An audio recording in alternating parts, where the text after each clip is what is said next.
نوجوان سعید بن عامر ان ہزاروں انسانوں میں سے ایک تھا جو سرداران قریش کی دعوت پر مکہ سے باہر مقام تنعیم پر صحابی رسول صلی اللہ علیہ وآلہ وسلم حضرت خبیب بن عدی کے قتل کا تماشا دیکھنے کے لیے اکٹھا ہوئے تھے، جن کو کفار نے غداری سے گرفتار کیا تھا۔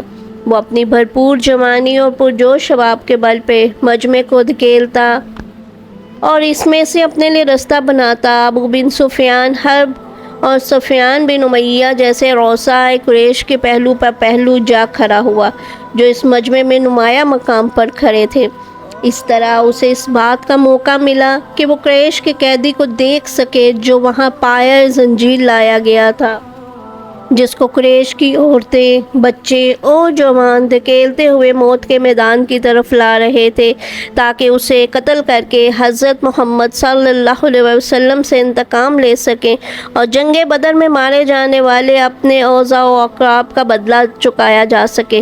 جب یہ زبردست ہجوم اپنے قیدی کو لیے اس جگہ پہ پہنچ گیا جو اس کے قتل کے لیے بنائی گئی تھی، تو نوجوان سعید بن عامر ایک جگہ رک کر ہجوم کے درمیان سے حضرت خبیب رضی اللہ عنہ کو دیکھنے لگا۔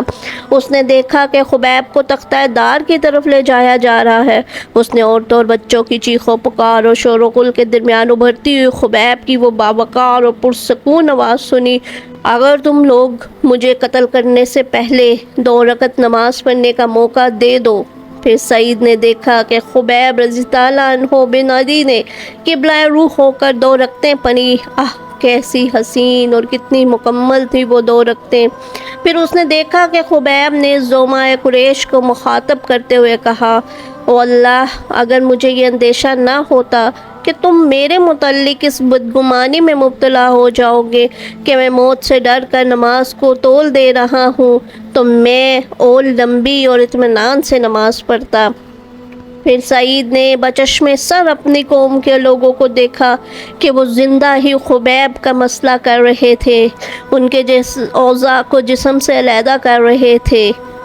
ان سے قریش نے پوچھا: کیا تم یہ بات پسند کرو گے کہ اس وقت محمد صلی اللہ علیہ وآلہ وسلم تمہاری جگہ یہاں ہوتے تو تم اس تکلیف سے نجات پا جاتے؟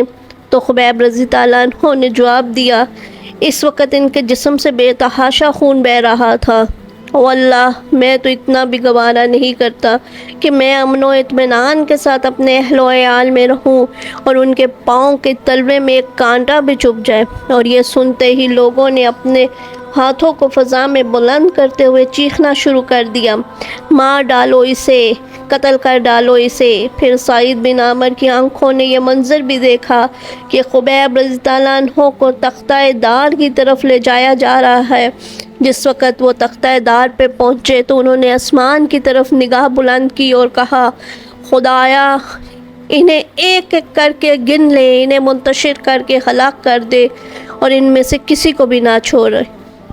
پھر انہوں نے آخری سانس لی اور روح پاک اپنے رب کے حضور پہنچ گئی، اور اس وقت ان کے جسم پر تلواروں اور نیزوں کے انگنت زخم تھے۔ اس کے بعد قریش مکہ تو لوٹ آئے اور بڑے بڑے واقعات اور حادثات کے ہجوم میں خبیب رضی اللہ عنہ اور ان کے قتل کا واقعہ ان کے ذہنوں سے اوجھل ہو گیا، لیکن نوجوان سعید بن عامر خبیب کی مظلومیت اور اس کے دردناک قتل کے دلخراش منظر کو اپنے لوح ذہن سے ایک لمحہ بھی نہ محو کر سکتے۔ وہ سوتے تو خواب میں دیکھتے، وہ جاگتے تو انہیں خبیب تختہ دار کے سامنے بڑا سکون و اطمینان کے ساتھ کھڑا 2 رکعتیں ادا کرتا ہوا نظر آتا، اور اس کی بد دعا سے انہیں ڈر لگتا، اور ہر وقت انہیں یہ ڈر لگتا کہ کہیں آسمان سے کوئی بجلی یا کوئی چٹان گرے اور اسے ہلاک کر دے گی۔ پھر خبیب نے سعید کو وہ باتیں بتائیں جو پہلے اس سے اس کے علم میں نہ تھی۔ خبیب نے اسے بتایا کہ حقیقی زندگی یہی ہے۔ خبیب نے سعید کو ایک بڑی اہم حقیقت سے آگاہ کیا کہ وہ شخص جس کے ساتھی اس سے اتنی ٹوٹ کے محبت کریں تو وہ واقعی برحق نبی ہوگا، اور اس وقت اللہ تعالیٰ نے سعید بن عامر کے سینے کو اسلام کے لیے کھول دیا۔ وہ قریش کی ایک مجلس میں پہنچا اور وہاں کھڑے ہو کے اس نے قریش اور اس کے کالے کرتوتوں سے اپنی بے تعلقی اور نفرت اور ان کے معبودان باطل سے اپنی بیزاری کا اعلان کیا اور اسلام کا کھلم کھلا اعلان کر دیا۔ اس کے بعد حضرت سعید بن عامر رضی اللہ عنہ ہجرت کر کے مدینہ چلے گئے اور مستقل طور پہ انہوں نے رسول اللہ صلی اللہ علیہ وآلہ وسلم کی صحبت اختیار کر لی۔ وہ غزوہ خیبر اور اس کے تمام غزوات میں آپ کے ہم رکاب رہے، اور جب حضرت محمد صلی اللہ علیہ وسلم اپنے رب کے جوار رحمت میں منتقل ہو گئے تو حضرت سعید بن عامر رضی اللہ عنہ آپ صلی اللہ علیہ وسلم کے دونوں خلفاء حضرت ابوبکر صدیق اور حضرت عمر فاروق رضی اللہ عنہ کے ہاتھوں میں شمشیر برہنہ بن گئے۔ انہوں نے اپنی تمام جسمانی اور نفساتی خواہشات کو خدا تعالیٰ کی مرضی کے تابع کر لی اور اپنی زندگی کو اس مومن صادق کی زندگی کا نادر اور بے مثال نمونہ بنا کے پیش کیا، جس نے دنیاوی عیش و عشرت کو خیر آباد کہہ کے آخرت کی ابدی اور لافانی کامیابی کا سودا کر لیا۔ رسول اللہ صلی اللہ علیہ وسلم کے یہ دونوں جانشین ان کی نصیحتوں کو بہت غور و توجہ سے سنتے اور ان کی باتوں پر پورا دھیان دیتے۔ وہ حضرت عمر فاروق کے دور خلافت کے ابتدائی ایام میں ان کی خدمت میں حاضر ہوئے اور نصیحت کرتے ہوئے ان سے کہا، عمر رضی اللہ عنہ، میں آپ کو نصیحت کرتا ہوں کہ رعایا کے بارے میں ہمیشہ خدا تعالیٰ سے ڈرتے رہیے اور خدا کے معاملے میں لوگوں کا کوئی خوف نہ کیجیے اور آپ کے اندر قول و عمل کا تضاد نہ پایا جائے۔ بہترین قول وہی ہے جس کی تصدیق عمل سے ہوتی ہے۔ انہوں نے سلسلہ گفتگو کو آگے بڑھاتے ہوئے فرمایا، عمر، دور و نزدیک کے تمام مسلمانوں پر ہمیشہ اپنی توجہ مرکوز رکھیے۔ دن کی ذمہ داری اللہ تعالیٰ نے آپ پہ ڈالی ہے اور ان کے لیے وہی باتیں پسند کیجیے جو آپ خود اپنی اور اپنے اہل و عیال کے لیے پسند کرتے ہیں۔ خدا کے نام میں بڑے سے بڑے خطرے کی بھی پرواہ نہ کیجیے اور اللہ کے بارے میں کسی ملامت گر کی ملامت کو خاطر میں نہ لائیے۔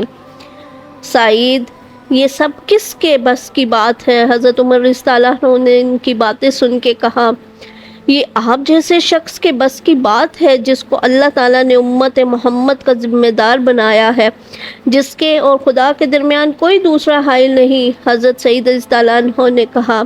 اس گفتگو کے بعد خلیفہ رسول صلی اللہ علیہ وآلہ وسلم نے حضرت سعید بن عامر رضی اللہ عنہ سے حکومت کی ذمہ داریوں کی ادائیگی کے سلسلے میں تعاون کی خواہش ظاہر کی اور فرمایا، سعید، میں تم کو حمص کا گورنر بنا رہا ہوں۔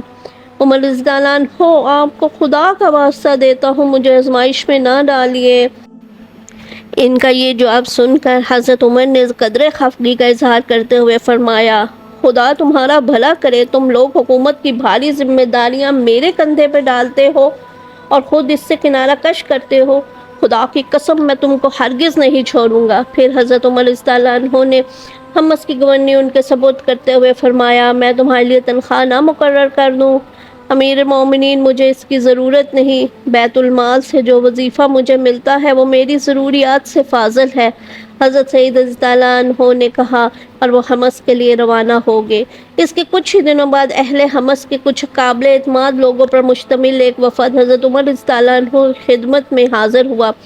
حضرت عمر نے ان سے فرمایا، مجھے اپنے یہاں کے فقراء اور حاجت مندوں کے نام لکھ کر دے دو تاکہ میں ان کی ضروریات کی تکمیل کا بندوبست کر سکوں۔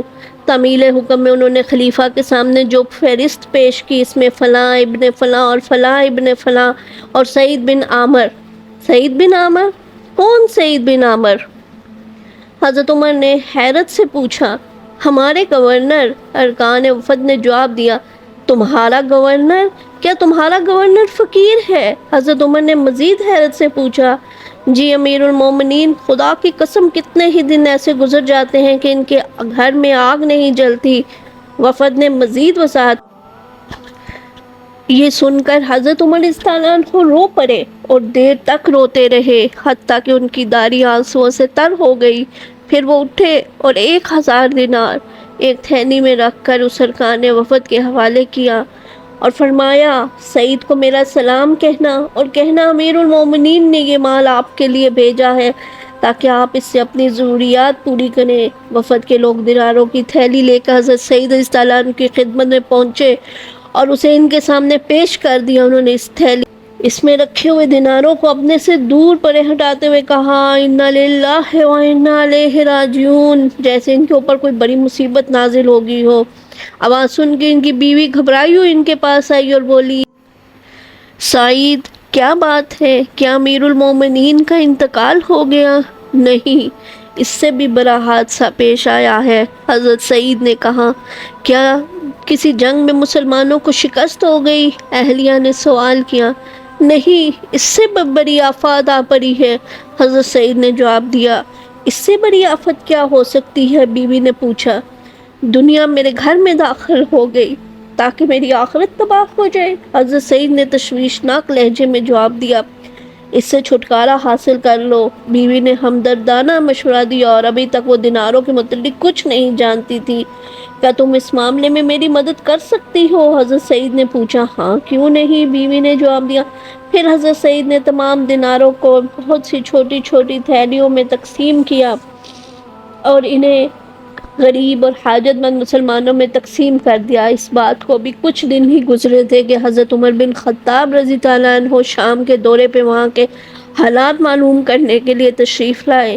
اس دور میں جب آپ حمص پہنچے، اس زمانے میں حمص کو کوفہ بھی کہا جاتا تھا، اس لیے وہاں کے باشندے بھی اہل کوفہ کی طرح اپنے اعمال اور حکام کی بکثرت شکایات کرنے میں مشہور تھے۔ تو جب اہل حمص خلیفہ سے سلام و ملاقات کے لیے ان کی خدمت میں حاضر ہوئے تو خلیفہ نے ان سے دریافت کیا، کیا تم نے اپنے اس نئے امیر کو کیسا پایا؟ جواب میں انہوں نے امیر المومنین کے سامنے حضرت سعید بن عامر کی 4 شکایتیں پیش کی، جن میں سے ہر ایک شکایت دوسری سے بڑی تھی۔ حضرت عمر رضی اللہ عنہ فرماتے ہیں، میں نے ان کو اور سعید کو ایک جگہ اکٹھا کیا اور اللہ تعالیٰ سے دعا کی کہ وہ سعید رضی اللہ عنہ کے متعلق میرے حسن ظن کو صدمہ نہ پہنچائے، کیونکہ میں ان کے متعلق بہت زیادہ خوش گمان تھا۔ جب شکایت کرنے والے اور ان کے امیر سعید بن عامر میرے پاس یکجا ہو گئے تو میں نے دریافت کیا کہ تم کو اپنے امیر سے کیا شکایت ہے؟ جب تک دن خوب نہیں چراتا یہ اپنے گھر سے باہر نہیں نکلتے، معززین نے کہا۔ میں نے سعید سے دریافت کیا، سعید تم اس شکایت کے بارے میں کیا کہتے ہو؟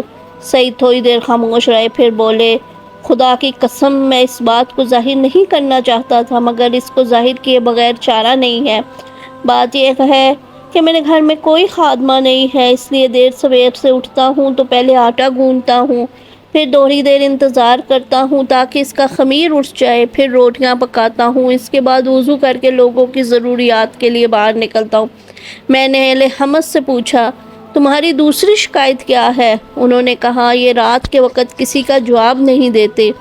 میں نے پوچھا، سعید اس شکایت کے متعلق تمہارا کیا کہنا ہے؟ انہوں نے جواب دیا، خدا کی قسم میں اس بات کو بھی ظاہر نہیں کرنا چاہتا تھا، میں نے دن کے اوقات لوگوں کے لیے اور رات کے اوقات اپنے رب کے لیے مخصوص کر رکھے ہیں۔ میں نے معززین سے کہا، اب تم اپنی تیسری شکایت بیان کرو۔ انہوں نے کہا، یہ مہینے میں ایک بار دن بھر گھر سے باہر نہیں نکلتے۔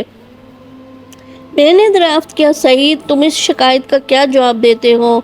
سعید رضی اللہ عنہ نے کہا، امیر المومنین میرے پاس کوئی خادم نہیں ہے اور جسم کے ان کپڑوں کے سوا میرے پاس اور کوئی کپڑا نہیں ہے، میں ان کو ایک مہینے میں صرف ایک بار دھوتا ہوں، ان کے خشک ہونے کا انتظار کرتا ہوں اور سوکھنے کے بعد دن کے آخری حصے میں انہیں پہن کے باہر نکلتا ہوں۔